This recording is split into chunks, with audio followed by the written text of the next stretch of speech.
QBO Gym, and this is where we have numerous hands-on exercises that simulate real-life scenarios that you may encounter as a bookkeeper. Each month covers a variety of new topics and scenarios, and to make it a little bit easier for you, we break it down into 4 different sections. So if you are looking to work on your bookkeeping skills, this is the place for you. And if you want to do an entire month's worth of these all on your own, be sure to join our free 5-day bookkeeping challenge. All you need to do is click on the link in the description. But let's get started with today's exercise, which is getting pulled from our September Year 1 warm-ups section. At the top here is an animated video to give you a synopsis of what you, the bookkeeper, will be doing for your client Craig this month. Below that is an interactive pre-assessment quiz that relates to the video up above. Below that are all of the exercises in this section.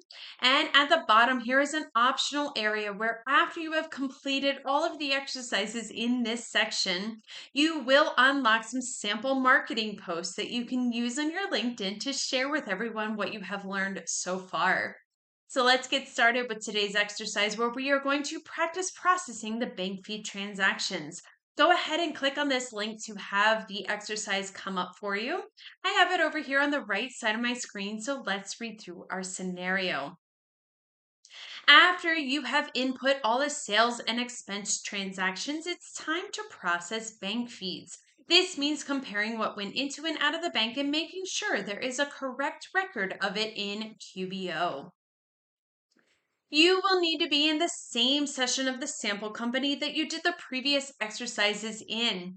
If you have not completed those exercises yet, go ahead and click on the link on the top right corner of your screen. That'll take you to the first exercise in the warm-up section. Complete that one and all the ones after until you get back to this one. They all build on each other, so it's really important to start with that first one. I have the sample company over here on the left side of my screen. This is the last page that I left off of from the previous exercise. But let's go ahead and get started with this one. Start by processing the new transactions in the checking account. So to get to the banking area from the left navigation bar, we want to hover over transactions and then select bank transactions. So transactions is over here on the left side of my screen. Go ahead and hover over that and then select bank transactions. And once you do, this is the page that we will go to, excuse me. If this is your first time in this area, you will see a pop-up here. It's just a quick overview from QuickBooks about what this area is all about. You can just go ahead and click out of it by clicking on this X. Now, first thing we want to do is take a look at which bank transactions QBO thinks it has found a matching transaction for. So let's filter out what we currently see right here by clicking on this all transactions. There's like a down arrow, click on that, and then go ahead and select suggested matches. And once you do that, it will filter out all the ones that QBO thinks is a match. You'll see some of them say 1 match found, it's in a green box, and then others say 2 matches found. Now, so we're going to deal with these transactions first. There are 3 of them on this list that QBO thinks has 2 matches. It is Pam Sites, Books by Bessie, and then Squeaky Clean Car Wash. So let's go ahead and start with this first one from Pam Sites. In this action column here, you can go ahead and click on View to expand what is going on here. Now, when attempting to make a match, QBO is only searching by amount. It is not looking at the name. It is not looking at the date. It is just searching for this particular amount, which is why you're seeing 2 potential matches. When we look at the options, though, we can see from this bank detail that the one that this description matches the expense recorded for Pam Sites. They just happen to have the same name. The button is already selected here, so this is the correct one. We're going to go ahead and click on the green match button. Go ahead and do that. Now you'll notice that as soon as you match the one for Pam Sites, it also took care of the one for Books by Bessie. That is because QBO recognizes now that there is only 1 match that could be for Books by Bessie, and so that is why when we match the one for Pam Sites, now the one for Books by Bessie is now showing as 1 match found. So now let's go ahead and tackle the squeaky clean car wash transaction the same way that we just handled the one for Pam Sites. So on the squeaky clean car wash row in the action column, we're going to select view. So that's this one right here. Click on view. And now we can expand it and see what's going on here. Now you'll notice that there are two transactions, but with different types and different transaction dates. We want to select the one that matches the same date that is on the bank feed. It should already be matched. Note that if this were a real life scenario, you would want to investigate the other transaction later. So as you can see here, the same vendor, the same exact amount, just two different days. Now we want to make sure the one that matches that we click as the match is the one that is matching the date here in the bank feed. So I know that this is the correct one. Your dates may be different. Just know that the sample company is always changing their dates here. So whatever the date is showing here on the bank feed is the one that you want matching here. It should be the one that is already selected. So go ahead and click on the green match button. And now that one has been matched as well. And at this point, you should only have single matches left on the list. So we're going to accept them in batch. You can tell because as you scroll through, you will see that it just says one match found all the way through. So let's click on the checkbox next to date at the very top here to select all of the transactions. And then we're going to click on accept. This will accept all of those transactions as matches. And when you do that, you will see that all of the matched transactions have been accepted, and you will be notified that there are no more transactions that match our search. So we will need to remove that suggested match filter in order to see the unmatched transactions that are left. So let's go ahead and click on the X next to suggested matches, which is right here. And at this point, you will now see that there are 5 remaining transactions that QBO could not find a potential match for. So you call Craig to ask about the Books by Bessie transaction, this first one here. On his last visit to her office, Bessie asked Craig to trim some of the shrubs. He told her verbally it would be $55, and so she just sent the money without an invoice. You cannot add sales transactions to a vendor record. Books by Bessie is a vendor. So, if a vendor becomes a customer, a new customer account needs to be set up. Since there was no invoice involved, we're going to use a sales receipt to record the payment for the trimming. So to do that, we're going to click on the plus new button and then click on sales receipt. So the plus new button on the top left corner, click on that. And then under customers, we're going to select sales receipt, which is about halfway down. In the customer field, we're going to click plus add new. So note that even though Books by Bessie is already set up as a vendor, since they bought services from Craig and became a customer, we now need to establish a customer account. So click into that and then click on plus add new, and you will see this customer profile appear for us. In the customer display name field, we're going to type Books by Betsy, parentheses, C parentheses. Now the C in the parentheses at the end of the name is going to distinguish the Books by Bessie customer account from the Books by Bessie vendor account. QBO will not allow you to have a vendor and customer account with the exact same name, so we need to use that parentheses, C parentheses, to distinguish that this is the one for the customer or the customer account, excuse me. So go ahead and type in Books by Bessie. Oops, Books by Bessie. C. And then we're going to go ahead and click on save. If you had any other information, this would be a great time to add it here. We don't for the purpose of this exercise, so we're just going to click on the green save button. All right, in the deposit to field, we're going to select checking. So go ahead and click into that down arrow and then select checking. The sales receipt date is going to default to today. Go ahead and leave it as is for the purpose of this exercise, but in real life, you want to make sure that this date is matching the date of the actual transaction. In the product service field here, we're going to select trimming. So you can click into it and you can scroll until you find it, or you can go ahead and type it in to have it pulled up here. Once you find it, go ahead and click on it. The amount was for $55, so let's update that rate field to reflect 55. When you hit the tab key over, you'll see that QBO updates it for you. And then we're just going to go ahead and save and close this one. So click on the green button down in the bottom right corner to save and close it. It has been saved, and you will notice that as soon as we did that, that now the transaction is being found here in the bank feed. So we're going to go ahead and click on that match since it matches that newly created sales receipt. All right, so let's look at the other ones here. Craig told you that Ellis Equipment Rentals, the usual vendor, didn't have a backhoe available for the dates Craig needed one, so he went to a rental for as the vendor. But you decide to handle these transactions another time, so we're just gonna bypass them for right now and move on to the Hicks Hardware transaction instead.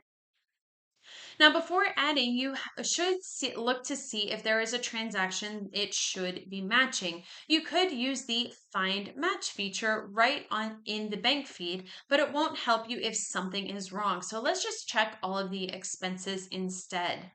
From the left navigation bar, let's hover over expenses and then select expenses. The left navigation bar over here, expenses is halfway down, hover over that and then select expenses. Now you will see, well, if you get a pop-up, just go ahead and click out of them. You will see there are a ton of expenses in here. So let's narrow it down by clicking on Filter. And we only want to see the transactions from Hicks Hardware. So in the payee field, let's go ahead and select their name. Click the down arrow, and then Hicks Hardware, you'll see all the customers are listed first. Keep scrolling until you get to the vendor list here, and then select Hicks Hardware, and then go ahead and click on the green Apply button. Now, if we look here, there is a transaction that looks very similar to the one that is on the bank feed, just a slightly different amount. Whenever there is a discrepancy, the bank is always right. So the last bookkeeper just must have made a typo when entering the expense, but we can go ahead and correct it. So let's look at this transaction right here. The amount on the bank feed was 2438, not 36. So in order to correct it, we want to click on this View Edit to edit the amount. Once you click on it and you get the expense transaction, go ahead and click in the amount field and change that 6 to an 8. So it says 2438. Hit the tab key and you will see that it is updated by QBO. Now let's go ahead and click on Save and Close. That's the green button on the bottom right corner. And now that expense has been saved and updated, you can see that right here. So let's return to the banking center by hovering over transactions and then selecting bank transactions. So transactions on the left navigation bar, hover over that and select bank transactions. Alternatively, you could have selected bank transactions right here. It is marked as a bookmark. This may not be how it is in your client books, but here in the sample company, they have it bookmarked. So you could have just clicked here and immediately gone to this page or gone the way that we suggested, hovering over transactions and then selecting bank transactions. Now you will see when we get back to the center that there is now, that this Hicks Hardware one is now matching on the bank feed, since the amount we adjusted on the expense is now matching here. So go ahead and click on Match. And there we go. Remember, the 3 remaining ones are just going to remain in the bank feed as you'll decide what to do with these. You'll leave them as is, and then you'll handle them at a later time. So now that the checking account is all set, let's go ahead and look at the savings account. To get to the savings tile or account, we want to click on the savings tile. So at the top here, currently it is blue in the checking. That's how we know that we are looking at the checking bank feed. We want to click on the savings tile so that we move on to this one. Now, as you can see, there is only one that is here in the savings account, and it happens to be one that matches. So we're going to just go ahead and click on the match, that action column. And that's it. The bank feed for both the checking and the savings have been situated for right now. This one is completely done. Remember, there are those 3 remaining transactions that you'll handle at another time in the checking account. But this one has that check mark, so we are all good here. Let's go ahead and move on to the MasterCard account. So to do that, we need to click on the MasterCard tile. For me, I need to click on this arrow so it moves over, it scrolls over to see this MasterCard tile. Go ahead and click on it until it turns blue, and you will see all of the transactions that are related to the MasterCard. So next to each transaction with one match found, we're going to click on the checkbox. There should be a total of 4. So go ahead and click on the checkbox next to each of those. And now we're going to click on the accept button. Go ahead and do that. And now we just have these 3 remaining. Now, Squeaky Clean has 2 transactions for the same amount. So we can infer that it's for 2 completely different car washes because they're on different dates here. So let's just click to the right of the first Squeaky Clean car wash one so that we can click on view so that we can see an expanded view here. Once again, they are the same vendor, the same amount, but different dates. So for the record that matches the date on the bank feed, we're going to click on the radio button. I can see here if I expand this that the date here is matching the second one. So I want to click on that radio button so that this date is matching this date. And then we're going to click on the green match button. You'll notice that as soon as we did that, QBO automatically found the match for the other Squeaky Clean car wash transaction because we just handled the first one. So we can go ahead and click on match to match that one. And now we just have this one final remaining transaction. Craig told you that Amazon sent the wrong software and so he returned it. So this remaining transaction shows a return credit. So let's click on that transaction. Don't click add, just click anywhere on that transaction to expand it here. In the vendor customer field, we're going to select plus add new. So click into that, click plus add new.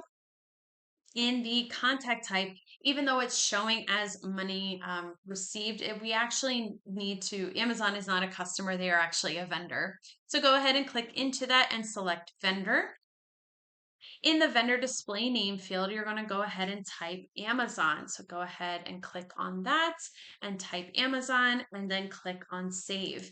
Now in a real life scenario, we would probably already have Amazon in here because if this was a return, that would mean that we would have already had to have the expense transaction in here, which means Amazon would already be a vendor. But since that didn't happen previously, this is why we have to do it this way and add them here as a vendor at this point.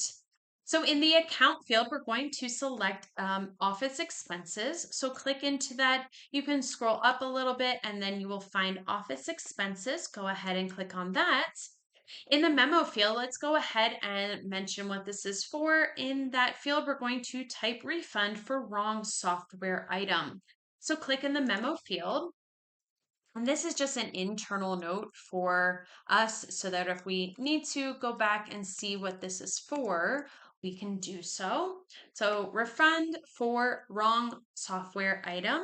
And then once you go ahead and type that in, go ahead and click on the green add button. And there we go. That one has been all set. You can see that there is the check mark. There is the check mark there. So we are all done processing the bank feeds for today. And that is how you would process those bank feeds. Now, if you like this exercise and you'd like to do more like it, be sure to join our free 5-day bookkeeping challenge. All you need to do is click on the link in the description. We have finished the warm-up section and we move on to the cardio section. So if you want to join, be sure to leave this session of the sample company open, as you will need it for the next exercise where we set up a corporate credit card. And I will see you in the next video.